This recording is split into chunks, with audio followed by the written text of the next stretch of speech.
सर्व औषधि स्टोर लेकर आए हैं अब हर जरूरतमंद के लिए दवा, वो भी जन औषधि की दर पर।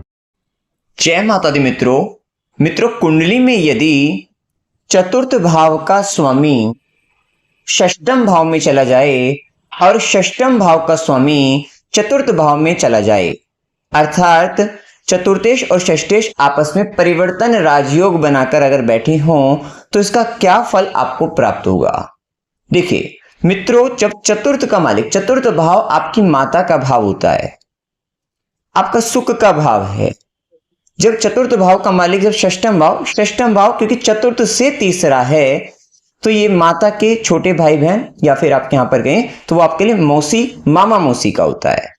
तो यहां पर यह स्थिति बनती है कि ऐसे व्यक्ति की जो खुद की माता है उसका व्यक्ति को सुख नहीं मिल पाता या उसके सुख में अभाव रहता है, कमी रहती है, या माता से थोड़ा दूरी बनाकर व्यक्ति को रहना पड़ता है। लेकिन वहीं जो मामा मौसी है, क्योंकि वो षष्ठेश बनकर वो चतुर्थ भाव में, क्योंकि षष्ठ भाव से उसको क्या आ रहा है, षष्ठम भाव का स्वामी सुख भाव में आ रहा है और सुख भाव का स्वामी कहां जा रहा है, षष्ठ में जा रहा है। मतलब कि जो सुख देने वाली चीजें हैं वो उसको कष्ट दे रही हैं, संघर्ष दे रही है, झगड़ा दे रही हैं, लेकिन जो झगड़े वाली चीजें हैं या जो षष्ठम भाव की चीजें हैं, मतलब वहां पर जो मामा मौसी हैं वो क्या दे रहे हैं, वो चतुर्थ भाव में जाकर वो सुख प्रदान कर रहे हैं।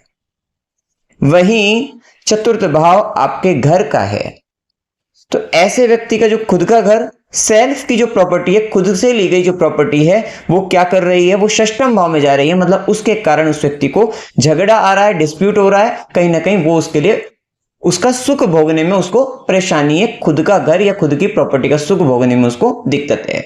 लेकिन वहीं जब षष्ठम भाव का स्वामी चतुर्थ भाव में जाएगा, क्योंकि षष्ठम भाव डिस्प्यूटेड प्रॉपर्टी वगैरह, क्योंकि यहां से क्या होगा, क्योंकि वो आपको प्रॉपर्टी देगा। कैसे? डिस्प्यूटेड प्रॉपर्टी आपको क्या देने वाली है, यहां से फायदा देने वाली है, वो आपको लाभ देने वाली है। क्योंकि षष्ठम भाव में लोन है, कर्जा है, तो व्यक्ति का जो घर होगा वो हो सकता है कैसा होगा, वो जब लोन का घर लेगा, कर्जे से घर लेगा, या फिर षष्ठम भाव का स्वामी चतुर्थ में भी आ रहा है, ये आपको किराए का घर देकर, मतलब किराए का घर पाकर वो व्यक्ति को सुख की अनुभूति होगी। लोन से रिलेटेड या कर्जे से संबंधित किसी भी प्रकार से जब वो घर प्राप्त करेगा वो उसको सुख देगा। अब हो सकता है कि एक व्यक्ति जॉब वाला व्यक्ति है, मान लीजिए उसने अपना घर बना लिया। अब उसने घर तो अपना बना लिया, अपना ही है उसका। अब वो क्या होगा, पता लगा उसका ट्रांसफर हो गया और ट्रांसफर होकर दोबारा उसको, मतलब उसको कहीं जाना पड़ रहा है, वहां उसको किराए का ही घर लेना पड़ रहा है। तो इस तरीके के बहुत सारे संयोग जीवन में बनते हैं कि यहां पर ये स्थिति आप अगर आप देखते हैं किसी चार्ट में, तो आप कह सकते हैं कि ऐसे व्यक्ति को किराए के घर, अच्छा किराए के घर के अंतर्गत यहां तक कि हमने देखा भी है, अपने अनुभव में पाया भी है कि किराए के घर में इतना सुख मिलता है उस व्यक्ति को कि वहां पर हो सकता है कि सारे का सारा जो सामान होता है घर का वो उसको आपके मकान मालिक जो है उसी का ही उसको प्राप्त हो जाए। अर्थात किराए के घर में, क्योंकि चतुर्थ भाव आपके हर प्रकार के भौतिक सुखों का है, सभी प्रकार के आपके कंफर्ट का है, आपके आराम का है, आपकी शांति का है।